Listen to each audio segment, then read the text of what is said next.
BAP has kicked off a new campaign, and so we wanted to bring some of the BAP comrades on to talk about what's going on with this month of action and to let folks know what's going on for today. So JAB, you got the buttons. Welcome, welcome, welcome. Welcome. Good morning. So thank you. If you both want to just quickly, and Frames, we can start with you, like just quickly introduce yourself. And then Haley, you can introduce yourself, and then you can just give the people what they need. And then we can, if we have time, we'll ask some questions. Yeah, sounds good. Peace, y'all. Good morning. Thanks for having us on. I'm Frames. I'm with the Black Alliance for Peace Africa team. I'm also with the Black Socialist Formation, based here over in Pittsburgh. And happy to be here. Also, I just wanted to mention I'm new to this show specifically, but our formation over here in Pittsburgh, we run a study group monthly, and we actually used y'all's episode on North Korea and Notital with Jamie, and I think Musa was on there. We used that as the material for last month's study. So really appreciate being able to be on here with y'all this morning. That's dope. Thank you. Peace, everyone. Apologies in advance for my audio. I know that it's not the best this morning, but I'll do the best I can. If I need to speak up, just let me know. But yeah, my name is Hallie. I'm also a member of Black Alliance for Peace. I'm also on the Africa team, and have been working, with Frames and other members of the Africa team on getting ready for the month of action against AFRICOM this October. So that's what we're here to talk about this morning. I'm also a longtime watcher of the channel, so it's exciting to be on, and it was exciting to be on Thursday too. So thanks for having us. Fantastic. So do you want to talk about, why don't we talk about the actual month of action first, so people have some sense of like what that's all about, and then we can talk about the kickoff that's going on today. Yeah, sounds good. I can start us off. As you just mentioned, we're right now in the beginning of the International Month of Action Against AFRICOM as part of BAP's U.S. Out of Africa campaign. So every October, this is the 5th one so far, and every October we organize around raising the public consciousness around the existence of AFRICOM, which is the United States Africa Command. So the Africa Command, AFRICOM, is one of 11 military combatant commands that the U.S. has around the globe. This one specifically focused on the continent of Africa, and it describes all of the U.S. military, functions, operations, basically the military presence on the continent of Africa.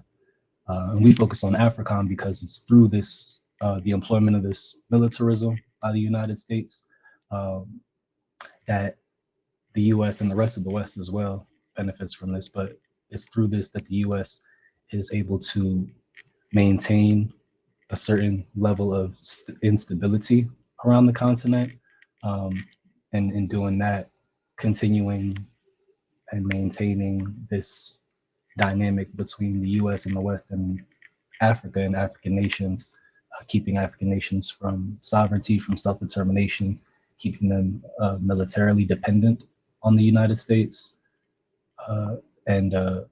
This facilitates the capitalist class ability to continue to exploit Africa, exploit African people, African resources, African land.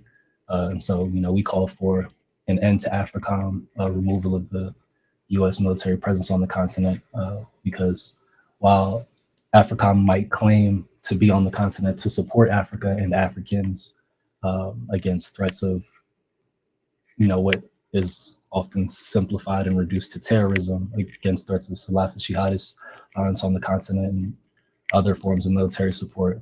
Truthfully, we understand that the true goal of AFRICOM is to keep Africa dependent on the U.S., on the West, and to maintain the same systems that allow the continued colonization of the continent and of our people.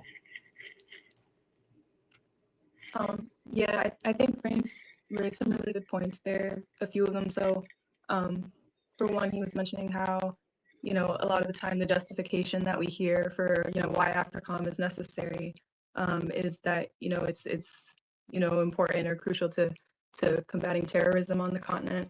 But by the Pentagon's own studies, like one came out in 2019, the presence of AFRICOM has led to like a dramatic increase in like Islamist and like other fundamentalist kind of violent groups. And so we kind of understand that there's kind of this dynamic of security dependency that they kind of tout as like the reason that AFRICOM needs to exist. But in reality, it's kind of this never-ending cycle of like destabilization, through the presence of the U.S. and the kind of neoliberal policies and orders that they enforce. Kind of making life unlivable, pushing people to seek political alternatives, just not having sovereignty in their own nations. And then it's kind of the U.S. always being like, oh well, this is a mess and we need to clean it up, but it's like you're kind of responsible in the first place, not to mention like just the long history of colonialism, but specifically the presence of AFRICOM has led to a big spike in just what is being referred to as terrorism on the continent. And another thing that I think is important to know about AFRICOM is that its conceptual origin kind of dates back to the very early 2000s. So in 2003 and in 2002. So there was kind of a white paper put out by the Heritage Foundation, which many of us are kind of learning about through like Project 2025. It's sort of infamy through Project 2025, but the Heritage Foundation in 2003 published a paper kind of pushing for the establishment of AFRICOM. And so for people who aren't familiar, the Heritage Foundation is like an arch-conservative think tank. And then a few months before that, in 2002, there's a Zionist organization, also a Zionist think tank called the Institute for Advanced Strategic and Political Studies, who also recommended that the U.S. establish a regional subcommand in Africa before it existed. In their report, African Oil, a Priority for U.S. National Security and African Development. And so these two arch-conservative think tanks are kind of the conceptual origin of AFRICOM.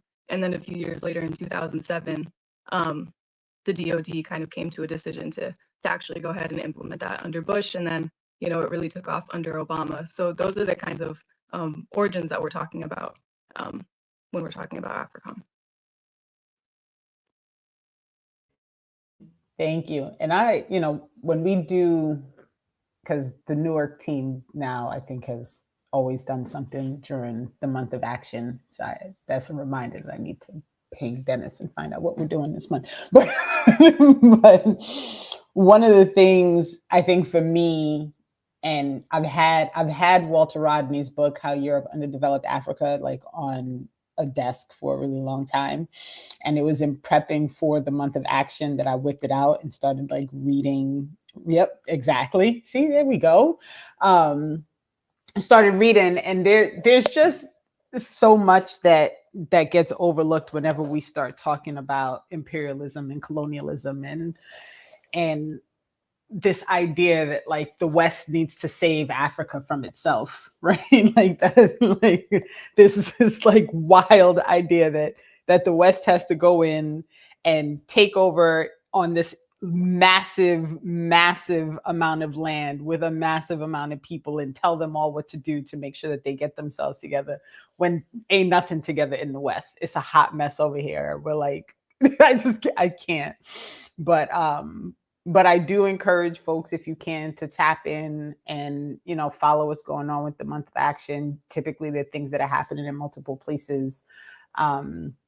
But what my point really is, for me, it was even an opportunity for me to kind of get some more grounding in the history and understanding of how these things come to be, because as always, it never fails. Like the story that you're told by the mainstream narrative here has very little to do with the realities of what's happening on the continent. And so it's always a good idea to tap in where you can. So is there anything else that you all want to mention about the month of action itself before we talk about today's kickoff? Yeah, thanks, Renee. Appreciate it, and really appreciate your point too about how it's just a great way to tap into.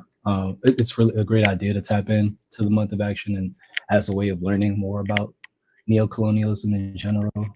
Hallie was talking about the Heritage Foundation connection and kind of the conceptual origins of AFRICOM specifically. But in that same vein, building on that, it's really important to understand that AFRICOM exists in the context of historical, exploitation of the continent. When we understand colonialism, another way in which we're miseducated is understanding colonization and slavery and all of the things that's existing in these finite periods of time and things that are done and over with and in the past. But it's really important to understand that this exists on a continuum, right? This is a dynamic that is everlasting and has been existing throughout, the past centuries. And while it changes and it shifts, it's still important to understand that this is still a colonial dynamic between, Africans in the West. And it's something that having that framework is really useful for understanding how we engage in a struggle for our liberation and a struggle for our sovereignty. So I think we'd like to share maybe the demands from the Africa team related to the month of action, which are 1, the complete withdrawal of U.S. forces from Africa, 2, the demilitarization of the African continent, 3, the closure of U.S. bases throughout the world, and 4, that the Congressional Black Caucus opposes the U.S. Africa Command and conduct hearings on AFRICOM's impact on the African continent with the full participation of members of U.S. and African civil society. So those are the 4, articulated demands of the month of action. And we ask that folks get involved. We have a toolkit that we put out from the Africa team that's full of great suggestions on how you might get involved, where you're at in organizing against AFRICOM.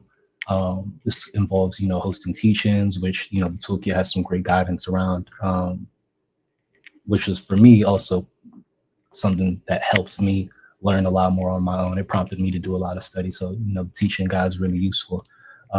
Some more information along the lines of what Hallie was sharing earlier around the origins of AFRICOM and also what AFRICOM's true purpose is, ways to engage online, ways to engage in forms of direct action. So all kinds of things like that you can find in the toolkit. And yeah, Hallie, did you want to, anything you wanted to add? No, I mean, all that, I think you kind of captured a lot of what I was also hoping to say. I think another thing that we just were able to mention on Thursday that people might not know about AFRICOM that I think is, newer information to some of us, even on the Africa team, is this National Guard State Partnership Program that is involved with AFRICOM. So basically there is a state partnership program with the U.S. National Guard that pairs, state and territory level National Guards with 50% of the world's country. And, I think someone brought up, so I mentioned this on Thursday when we were on the Remix Morning Show, and someone in the comments, so maybe if you're here, someone in the comments asked, I looked this up and it looked like, they were just interested in doing disaster relief or, having that kind of available for disaster relief purposes. But an example of like how that, maybe that's what they say, but when that isn't the case. So in Rhode Island last year, we were planning some teach-ins and found out that there had just been like a Rhode Island National Guard deployment to the Horn of Africa to like do aircraft maintenance and like cybersecurity stuff. So when we talk about how like, this is like local as well, especially with the National Guard kind of being, sent to terrorize people in U.S. cities right now. Those connections are really clear, and so you can look up if your state is partnered with AFRICOM. I think there are 16 U.S. states currently partnered, so like Kenya and like Massachusetts, which sounds so ridiculous, but they have a partnership, New York and South Africa. So that's maybe one way to kind of tap in and see what's going on, or if there's like a direct action that might come out of something like that. I think the last thing that we wanted to do was just plug today's webinar. So today is the kickoff webinar for the month of action. It's at 1 p.m. Eastern time. And so it'll be about an hour and a half. And you can tune in and you can find the registration information on BAP's website. And yeah, I think that's about it, Frames. Yeah, actually, you mentioned that National Guard connection, and it reminded me of just, I think, a really important thing,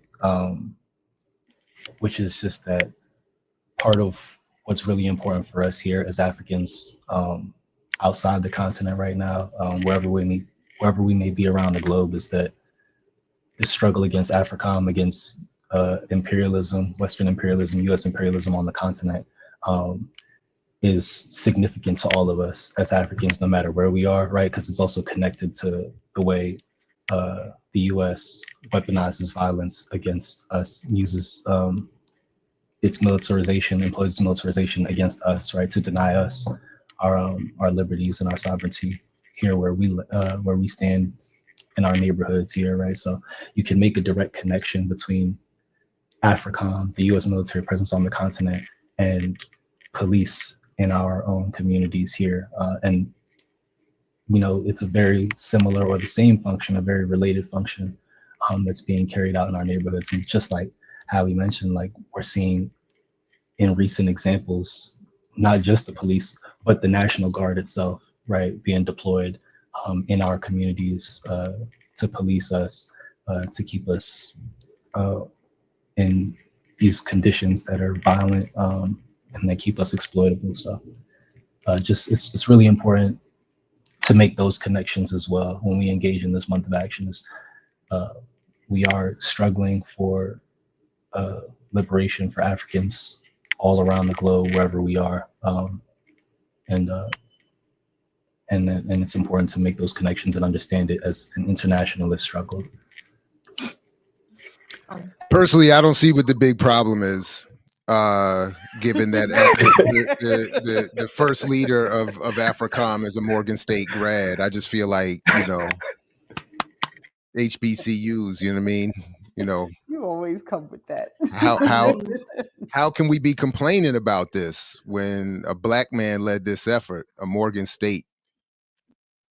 You know, I mean, well, that kind of gives us an opportunity to talk about this year's theme, which is 21st century neocolonialism, capitalism, compradors, and the ongoing scramble for Africa. And so, you know, something that we pay attention to in BAP and try to draw attention to is, you know, when Black folks are used to do kind of the bidding or are, you know, the face of, you know, these programs like AFRICOM, or right now, a great example is, you know, Kenya's role in the kind of, you know, Western supported like occupation of Haiti. And, you know, that has led to them becoming, oh, what's the designation? We were joking that it was like, you know, elite employee, but like, oh, major non-NATO ally, the newest major non-NATO ally of the US. You know, and so we try to kind of pay attention and show. I mean, Michael Langley is Black, and he's the commander of AFRICOM. So we try to draw attention to, you know, when there's Black misleadership, or when, you know, Black faces in high places are kind of used to cover over the reality, the intentions, and, you know, the violence kind of being enacted on Africans by saying, well, you know, we have Black people who are supporting this. Well, you know, we're saying they're not aligned with the majority, or they're not working, you know, in the best interests of Africans, even if they might be Black themselves. right on. Again, the links are in the show description, so you can register and join the webinar immediately following today's show.